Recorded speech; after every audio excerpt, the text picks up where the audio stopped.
You left my heart out when the rest of me is down. You enchant me even when you're not around. If there are boundaries, I will try to knock them down. I'm latching on there. Now I know what I have found. Alright, so what you just heard, that was a little excerpt of a small remix that I'm doing for Latch by Disclosure. You could probably find the acapella on acapellasforyou.co.uk. That's a great website, and you can find a lot of different acapellas there for all different types of genres. Anyway, what I'm going to be doing in this tutorial is I'm going to be showing you how to make room for your vocals in your mix. Now, if you were paying attention to my master up here, you would have noticed at a couple points that it actually ended up redlining, and that's because I haven't really processed much in my vocals. So what I have here is on the top layer, I have my acapella. Here I have my chords, and then right here on the third layer, I have a piano that's coming in. Okay, so let's go ahead and jump into it. This first channel I have here, I'm going to go ahead and rename this to Vox. First channel is my acapella. These are my chords, piano, and my sweep. If you take a look over here, you can see that I've already done a little bit of compressing and EQing, but not a whole lot. And what I'm going to be doing here is I'm going to be showing you how to make a lot more room for your acapella. So let's go ahead and take a look at my chords. I've already compressed it, and I will solo it to show you how it looks.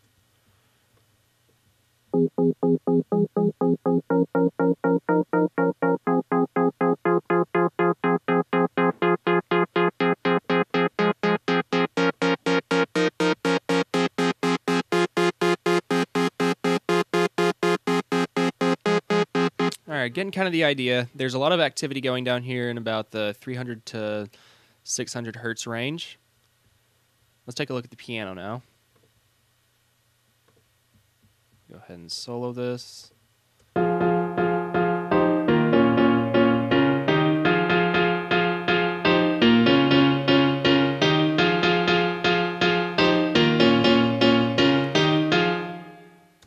Alright, you saw right in here there's also some activity going on. This is where most of the piano's lying. I boosted this because it sounds a lot brighter up here. I don't really like how it sounds when I boost 600 hertz.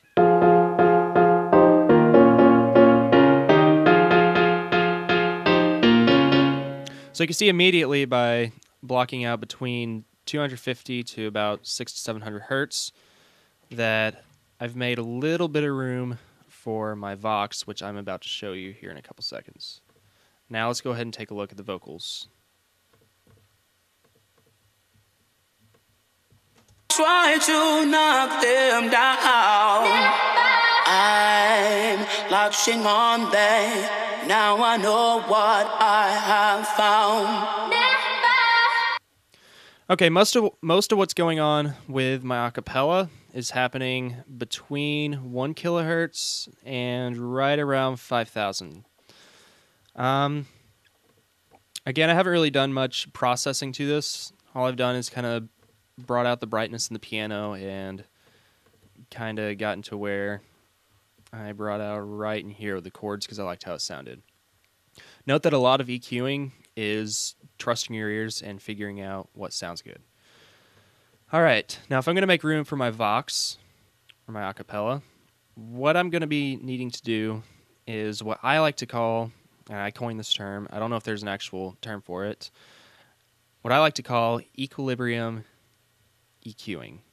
It's kind of a mouthful, but I literally just made that up today. Basically what I'm going to be doing is anywhere in my vocals, which the vocals are the most important part of the song, honestly, anywhere in my vocals where I boost the EQ, I need to subtract it everywhere else.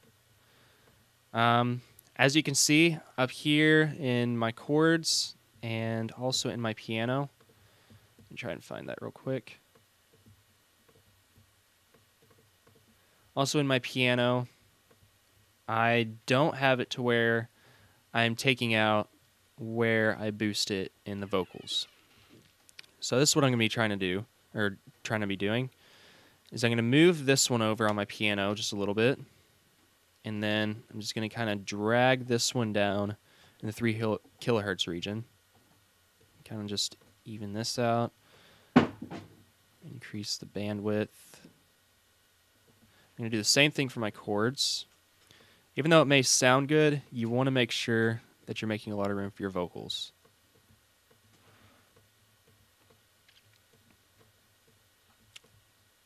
So again, I'm going to take a look at the vocals again and show you right where all the frequencies are lying. Oops, that's the wrong one. Chant me even when you're not around.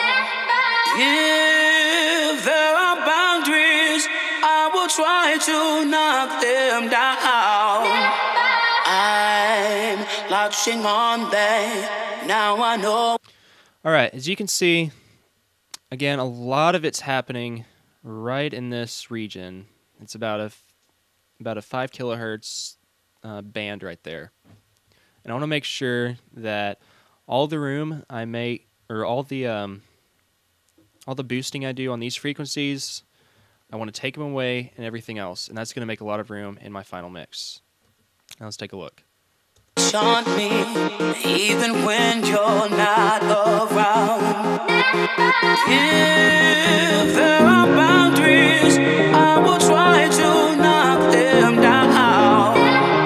I'm latching on there. Now I know what I have found. All right, I'm still redlining a bit, so I'm going to make sure my filter doesn't have any resonance on it, and I'm going to take a look back at my piano. Here I have some reverb, and I'm just going to take that down a little bit. That's going to free up a little bit of headroom. I'm going to take a look at my EQ once more, and I'm probably going to get rid of this band and then move this over just a little more. Chant me down. I'm latching on there. Now I know what I have found. All right, as you can see, just only by taking out the reverb, just a little bit, I dropped it. It was about 30%. I dropped it down to 15%. And I also moved this high-pass filter over to the right a little bit to about 300 hertz. That created a little bit of headroom. Okay, the next thing I'm going to show you is how to sidechain your vocals to everything else. And what that's going to do is, for instance, whatever I set my threshold as in my vocals, it's going, depending on what I set my ratio to also, it's going to drop the volume on my other two synths by however much I set that to. All right, so what I'm going to be doing is I'm going to go ahead and clone my Vox. This is my Vox right here. And take that, I'm going to clone this. This is going to create an exact copy of it.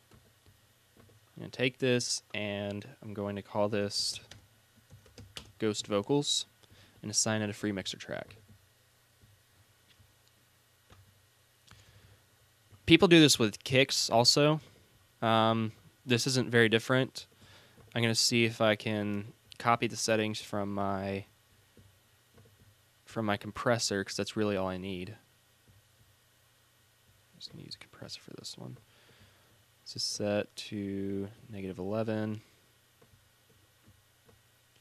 Now, if you have a compressor on your vocal track, be sure to copy it on your Ghost vocal track.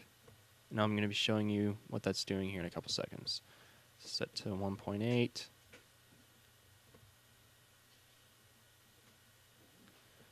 Release at about 230. That should do. Attack, I usually set to 0. Okay. And gain set at 0. So now that I have that done, what I'm going to be doing is, again, this isn't something that's exclusive to FL Studio.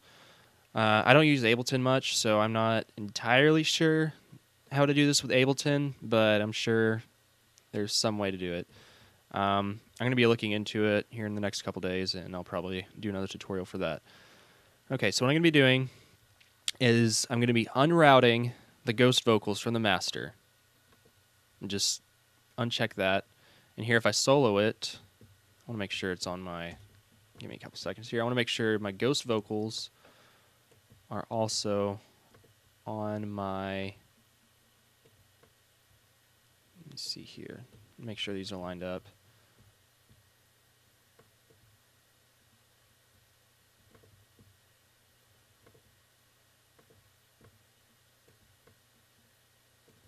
All right, those lined up? Okay. Once you get your ghost vocals and your vocals lined up, you can go ahead and get started. So anyway, I unrouted the ghost vocals from the master. And now what I'm going to be doing is I'm going to be side chaining the ghost vox to the chords and to my piano.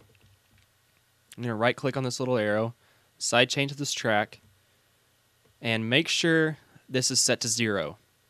You do not want this at 100%. You want it at 0. Do the same thing for the piano. And turn these back on. Now what I'm going to do is I'm going to be using the fruity limiter again and set the ceiling all the way up. Okay, when you go to the compress tab in the fruity limiter, there's a little box to the left of it that says sidechain. And you want to set that to 1.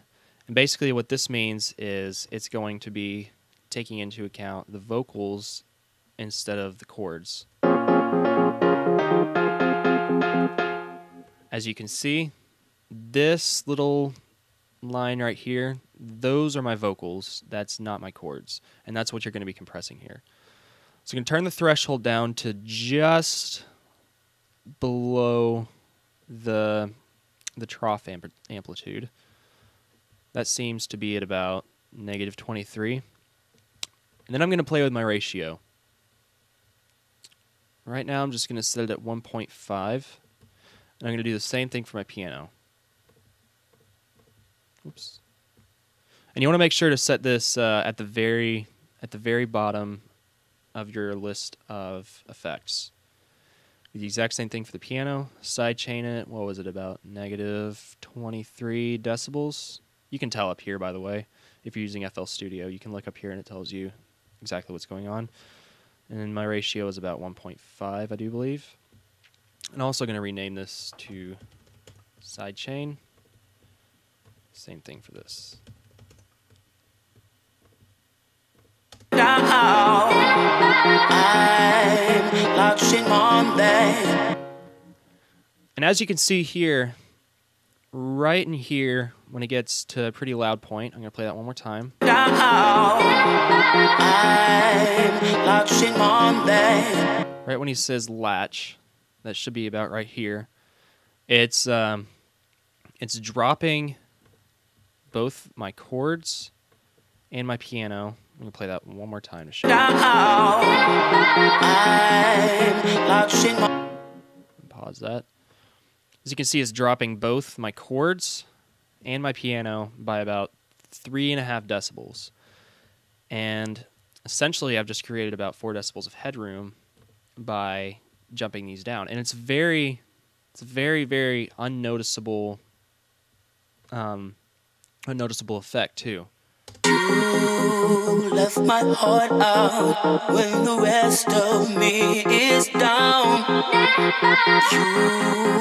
You enchant me even when you're not around. If there are boundaries, I will try to knock them down. I'm latching on there. Now I know what I have found. And again, all I did here was I made sure that I did some subtractive EQing on both my chords and my piano, right in here. Did some compressing and used a side chain. And that's all I did. Whoops. That's all I did with this mix. And without the effects, here I'll show you. real quick. I'm going to turn off my sidechain, my EQ for both of these. Left my home. If there are boundaries, I will try to knock them down. I'm latching on them. Now I know what I have found. As far as EQing goes, it's really something you need to trust your ears on. Don't get too extreme with it. When I noticed that when I turned the EQ off, I actually was lacking a lot of low end on my piano. So I'm just going to kind of boost that up right there, but not too heavy. I'm going to go to my chords, and where I boosted the piano, I'm going to just kind of dip that right there. Not too heavy. I'm going to do the same thing with my vocals. Just kind of bring this down a little bit. If there are boundaries, I will try to knock them down. I'm latching on them. Now I know what I have found. That's just 3 very simple techniques that you can use to make a lot of room in your mix for your vocals. I hope I didn't miss anything. As far as processing vocals goes, that's a whole different tutorial. I didn't really do much processing except for putting a compressor and an equalizer on there. Yeah, just as I said, there's a whole another 30-minute long tutorial on just how to get your vocals processed right. This is just a very basic setup that I had for you guys. Hope you guys learned a lot. Again, this is NuKastle with a comprehensive tutorial on how to make room in your mix for your vocals. Thanks for listening, guys. You left my heart out when the rest of me is down. You enchant me even when you're not around. If there are boundaries, I will try to knock them down. I'm latching on them. Now I know what I have found. Arguably, you can mess with the sidechain too, and that will also clear up room for your piano. The piano is probably the second most important part. So Latching on them. Now I know what I have found. this is just something you're really going to need to trust your ears on. Again, hope you guys learned a lot. This is NuKastle, and I will see you guys next time.